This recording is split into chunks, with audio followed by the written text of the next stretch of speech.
बऱ्याच घरात दिवसाची सुरुवात चहापासून होते. दररोज आपण चहा करतो. साखरेच्या चहापेक्षा गुळाचा चहा आरोग्यासाठी नेहमीच उत्तम. पण गुळाचा चहा बनवायचं म्हटलं की सर्वांची एकच तक्रार.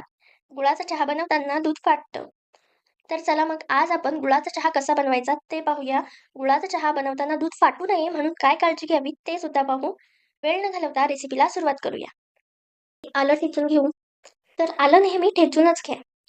भरपूर जण आलं किसून घालतात, पण आलं किसून घातलं तर चहा कडवट होऊ शकतो. त्यामुळे नेहमी आलं ठेचूनच घाला. आलं ठेचून झालंय, आता गुळाचा चहा बनवायला घेऊ. इथे मी 2 कप चहा बनवते, त्यामुळे 1 कप पाणी घेतले.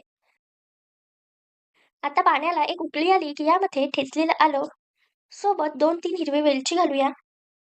1 मिनिटभर उकळून घेऊ. एक उकळी आल्यानंतर 1 चमचा चहा पावडर घालू. चहा पावडर नेहमी उकळत्या पाण्यातच घाला.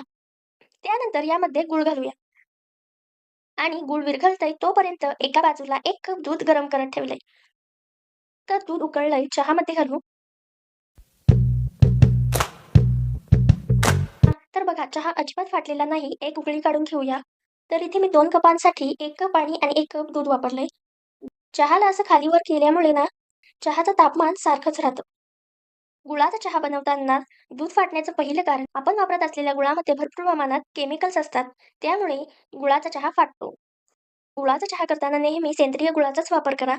त्यामुळे चहा फाटण्याची शक्यता नसते. दुसरी गोष्ट चहात दूध नेहमी गरम करूनच घाला.